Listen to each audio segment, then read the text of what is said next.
नमस्कार दर्शकों, धार्मिक चमत्कार में आप सभी का स्वागत है। अक्षय तृतीया को क्यों माना जाता है सबसे शुभ? क्या क्या हुआ था इस दिन, आइए जानते हैं। अक्षय तृतीया को हिंदू धर्म की मान्यताओं के अनुसार सबसे शुभ तिथि माना जाता है और इस दिन कोई भी शुभ कार्य बिना पंचांग देखे, बिना मुहूर्त निकाले किया जा सकता है। लेकिन क्या आप जानते हैं कि अक्षय तृतीया को क्यों इतना शुभ माना जाता है? इसको लेकर हिंदू धर्म में कई पौराणिक मान्यताएं चली आ रही हैं। इसे युगादि तिथि भी माना जाता है। कहते हैं कि इस दिन ही त्रेता युग का आरंभ हुआ था और भगवान परशुराम का अवतार भी इस दिन हुआ था। और भी कई शुभ पौराणिक घटनाएं इस दिन हुई थी। इस संबंध में आज हम आपको ऐसी ही 7 कहानियों के बारे में बताने जा रहे हैं। अक्षय तृतीया पर भगवान परशुराम का अवतार। पौराणिक मान्यताओं के अनुसार अक्षय तृतीया के दिन ही भगवान श्री हरि के छठे अवतार परशुराम जी का जन्म हुआ था। ब्राह्मण होते हुए भी ये स्वभाव से काफ़ी आक्रामक और गुस्से वाले माने जाते थे। इनके अंदर ब्राह्मण होते हुए भी क्षत्रियों वाले गुण थे। अक्षय तृतीया का कृष्ण सुदामा से भी है संबंध। कहते हैं कि जिस दिन सुदामा अपने मित्र भगवान कृष्ण से मिलने गए थे उस दिन अक्षय तृतीया तिथि थी। सुदामा के पास कृष्ण को भेंट करने के लिए चावल के मात्र कुछ मुट्ठी भर दाने ही थे, जिन्हें उन्होंने श्री कृष्ण के चरणों में अर्पित कर दिया था। उनके इस भाव के कारण कान्हा ने उनकी झोपड़ी को महल में बदल दिया। इस तरह सुदामा जी को भी इस दिन अक्षय निधि की प्राप्ति हुई थी।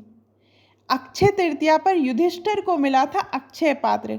कथाओं के अनुसार अक्षय तृतीया पर ही युधिष्ठिर को कृष्ण जी ने अक्षय पात्र दिया था। इस पात्र की ये विशेषता थी कि इसका भोजन कभी समाप्त नहीं होता था। इसी पात्र की सहायता से युधिष्ठिर अपने राज्य के भूखे और गरीब लोगों को भोजन उपलब्ध कराते थे। भविष्य पुराण में अक्षय पात्र का संबंध मनुष्य के दान धर्म से बताया गया है। अक्षय तृतीया पर महाभारत लिखने की शुरुआत। अक्षय तृतीया के दिन ही से ही महर्षि वेद व्यास जी ने महाभारत की कथा को सुनाना आरंभ किया था और गणेश जी ने इस कथा को लिखना आरंभ किया था। इसी वजह से कहा जाता है कि महाभारत का युद्ध भी अक्षय है, जिसके कुछ उदाहरण आज भी कहीं कहीं देखने को मिल जाते हैं। अक्षय तृतीया पर त्रेता युग का आरंभ। भविष्य पुराण में बताया गया है कि अक्षय तृतीया को युगादि तिथि कहा जाता है। दरअसल इसी दिन से त्रेता युग का आरंभ माना जाता है, इसलिए इस दिन को शुभ कार्यों के लिए सबसे शुभ मुहूर्त के तौर पर देखा जाता है। मान्यता है कि अक्षय तृतीया के दिन हम जो भी कार्य करते हैं उसमें हमें अक्षय फल की प्राप्ति होती है और वह पुण्य कभी समाप्त नहीं होता है।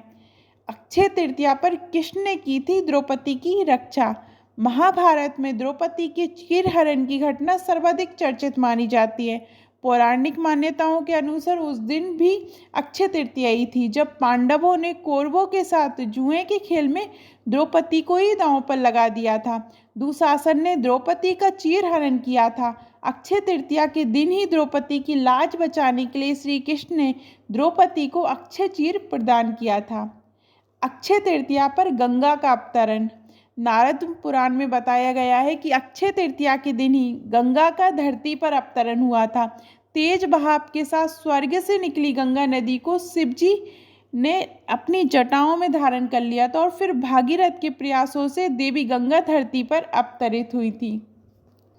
आपको अक्षय तृतीया की ये 9 कहानियाँ कैसी लगी कमेंट में ज़रूर बताइएगा।